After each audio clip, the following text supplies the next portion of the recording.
shines a lifeline. Escape is what I...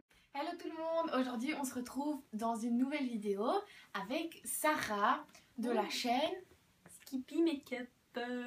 Voilà, donc on a fait la première partie sur sa chaîne, donc c'était tout ce qui était, c'était des petites questions sympas que beaucoup se posent, genre comment elle est partie, sa famille d'accueil, c'est des questions aussi que j'ai rédigées. Je suis partie aux États-Unis, hein, non. Comme ça ils savent. Mais attends, parce que j'ai des gens de ta chaîne qui sont parfois sur la mienne. Bah voilà, je suis là. Et moi c'est pour le côté donc fille au père, et donc elle va me poser des questions. Voilà. Donc je vais commencer tout de suite. Donc la première question que je vais te poser, c'est quel sera ton rôle dans la famille? Donc il faut savoir qu'être fille au père, donc c'est partir chez une famille et s'occuper des enfants principalement. C'est différent d'être une nanny, souvent on dit oh mais c'est la même chose, mais c'est pas vraiment la même chose. Si vous voulez faire des recherches, je vous laisse faire des recherches, sinon vous pouvez me poser des questions. Mais en soi, moi je suis un peu leur grande sœur, donc voilà, je suis leur grande sœur. Je les aide à se préparer le matin, je les amène à l'école et puis moi je reviens à la maison. Mais je fais partie de la famille toujours, donc ça c'est important, c'est ce que je voulais d'ailleurs. Okay. La deuxième question est es-tu payée? Si oui, combien? Alors oui, je suis payée donc 80 pounds par semaine plus 10 pounds pour les transports en commun, donc ça fait 90 pounds. Alors certains me diront oui mais c'est pas beaucoup, moi je payais 120 pounds. Faut savoir que moi j'ai mon week-end de libre, j'ai 2 jours de congé par semaine, donc c'est pas mal. Et je tenais quand même à être payée parce que sinon je vois pas comment je subviendrai à mes besoins. La fille au père, t'es obligée d'être payée. Ouais, mais il y en a, parfois il y a des choses vraiment illégales qui se passent. Heureusement, moi je suis encore en Europe donc ça se passe pas. Mais c'est souvent des soucis avec des gens qui viennent des Philippines, qui veulent travailler en Angleterre, qui sont pas payés, en fait, qui deviennent des esclaves. Mais n'ayez pas peur. D'accord. Après, je voulais savoir aussi question mutuelle et tout ce qui est santé, comment ça se passe vu que tu passes pas par un organisme, est-ce que c'est toi qui dois t'occuper de tout? Alors moi j'ai la chance, ma mère d'accueil, donc elle est radiologue, donc elle est docteur dans un hôpital et tout. Donc normalement, question santé, je vais pas trop avoir de soucis. Mais je sais que normalement quand vous avez votre petite carte bleue, je sais pas si... Non, ça compte pas en Amérique. C'est que en Australie ça compte. C'est une petite carte Eurocross que vous recevez de votre mutuelle et normalement c'est que pour les urgences. Donc quand vous allez pour une urgence, crise de foie, peu importe, vous montrez votre petite carte, ils appellent votre mutuelle et normalement tout est réglé. En Angleterre c'est différent, il y a beaucoup de touristes aussi qui viennent pour se faire soigner en Angleterre parce que c'est gratuit et que c'est open pour tout le monde. Vous devez vous inscrire dans une espèce de maison de santé, un centre médical, vous vous inscrivez et puis à chaque fois que vous avez besoin de soins de santé. Vous avez besoin de soins de santé, vous devez aller là-bas. Après, ce qui est aussi bizarre, ça on m'avait expliqué que genre pour les spécialistes, il y a des trucs qui se font en black. Ça c'est hyper...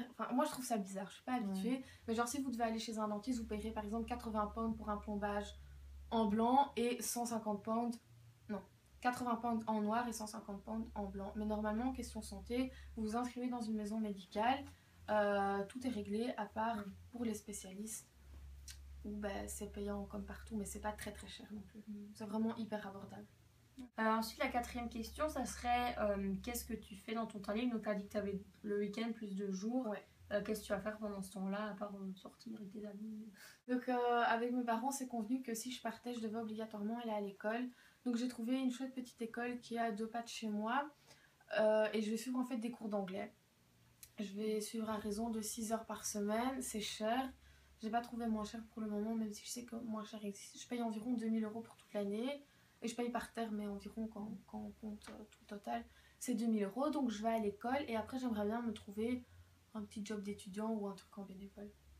La cinquième question, ça sera un peu comment tu t'occupes des enfants, si tu dois genre... qu'est-ce que tu dois faire avec eux? Est-ce que tu dois tout faire, genre à manger, s'occuper d'eux, les coucher, ou c'est vraiment juste jouer avec eux ou... Donc ça dépend en fait de chaque famille parce que être au père c'est chaque famille demande quelque chose de spécifique. Vous devez savoir que si on vous prend en tant que père, j'avais déjà dit dans une autre vidéo, c'est parce que les horaires et tout ça clash avec leur boulot, donc c'est voilà, ils prennent quelqu'un, mais pour le reste voilà, il y a des gens qui s'occupent très bien de leurs enfants mais qui n'ont juste pas le temps. Mais c'était pas encore la question. Mais comment tu t'occupais d'eux, leur jouer ou quoi? Moi mon rôle c'est donc le matin je me lève, j'habille les enfants, je range leur chambre et je les amène à l'école. Pas tout le temps, quand la mère ou le père est là, c'est eux qui les amènent. Mais donc, je les amène à l'école. Quand ils reviennent de l'école, je fais donc leurs travaux avec la petite et avec le petit. Puis parfois, je leur prépare à manger, mais hyper simplement, genre des nuggets, des frites et tout. Ils mangent vraiment, enfin, c'est des petits, ils ont 4 ans, ils ont 7 ans, et la maman, enfin, elle prépare pas des trucs, genre, elle prépare pas des brocolis, quoi. Ouais. Mais par contre, ce qui était hyper important chez la maman, c'est que je parle bien en anglais, donc on a Skypé et tout, elle a vu que je me débrouillais bien. C'est hyper important que je parle bien en anglais parce que le petit, il apprend à peine à parler. Donc du coup, elle voulait vraiment que moi je lui apprenne, que je lui apprenne les couleurs, l'alphabet, à écrire. Donc pour elle, c'était hyper important que je parle quand même bien anglais.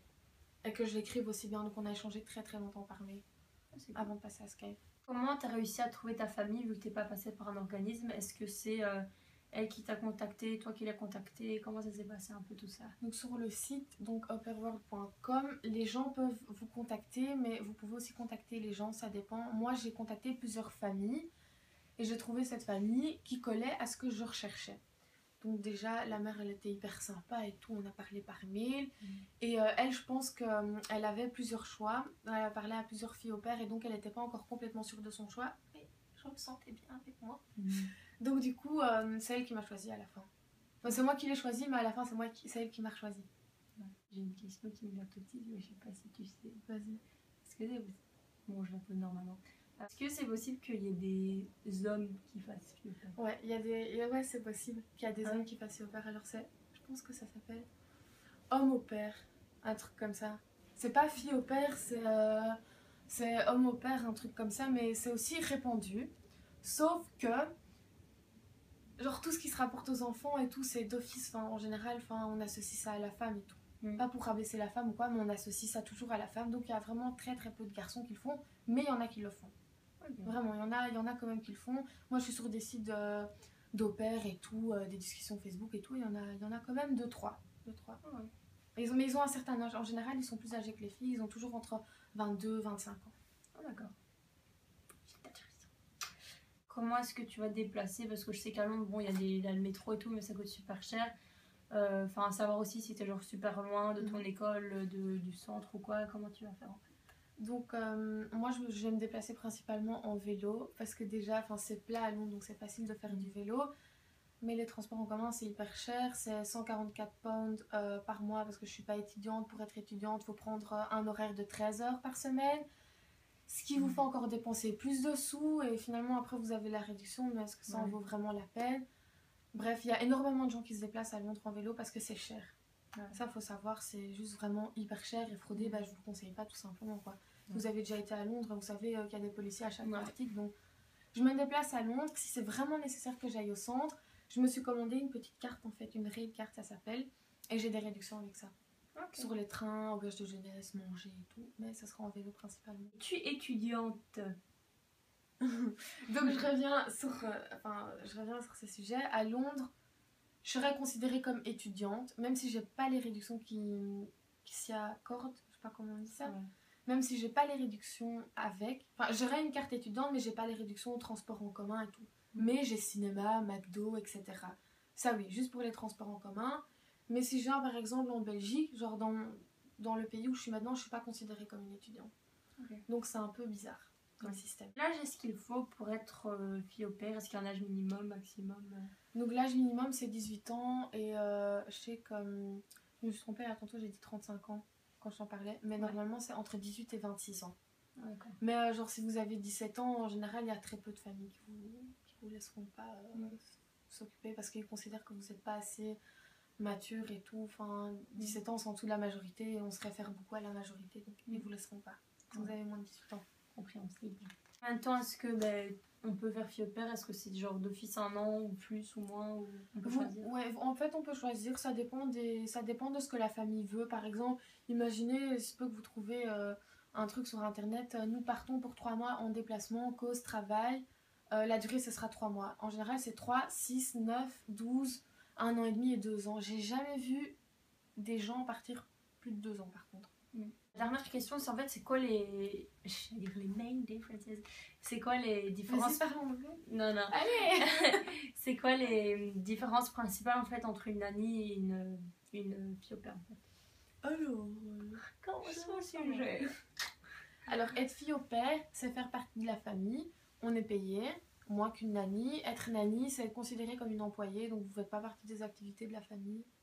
Vous n'êtes pas considéré comme une grande sœur ni rien du tout. C'est vraiment une relation employée. Et en général, les nannies, c'est ce qu'elles veulent. Hein.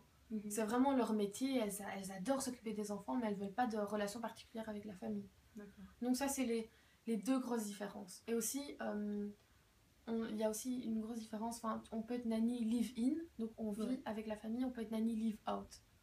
Et une nanny, ça gagne quand même bien. Parfois, ça peut aller jusqu'à 800 pounds par semaine hein, quand même. Donc, il y a des trucs, ça gagne quand même bien, mais c'est difficile de trouver une très très bonne nanny. C'est un peu le problème récurrent. Moi, je pense que les gens qui ont plus les moyens, ils préféreraient plutôt avoir une nanny. Et les gens qui sont aisés, normaux, qui ont une vie modeste, ils préfèrent avoir une étudiante parce que clairement, c'est une autre culture. Je cuisine différemment, je parle différemment, j'agis différemment. C'est hyper chouette pour les enfants de voir quelqu'un d'autre. Ouais, non, c'est vrai. Donc, du coup, moi, je pense que c'est pour ça qu'on se tourne plus vers les au-pairs en ce moment, quoi. Quoique, il n'y a pas encore cet effet de mode, je trouve. Ouais, c'est petit à petit,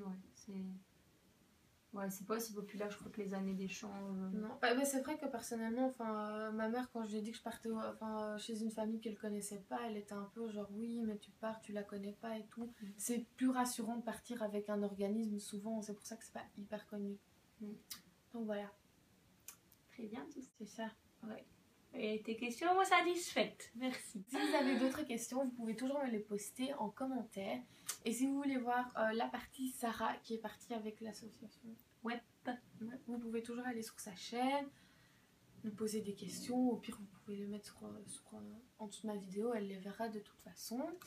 Donc voilà. J'espère que ça vous aura plu. Et si vous avez aimé la présence de la jolie Sarah, vous pouvez le dire aussi en commentaire. Vous mettre un pouce comme ça. Vous pouvez mettre un petit pouce si vous avez aimé sa présence. Voilà. Bisous.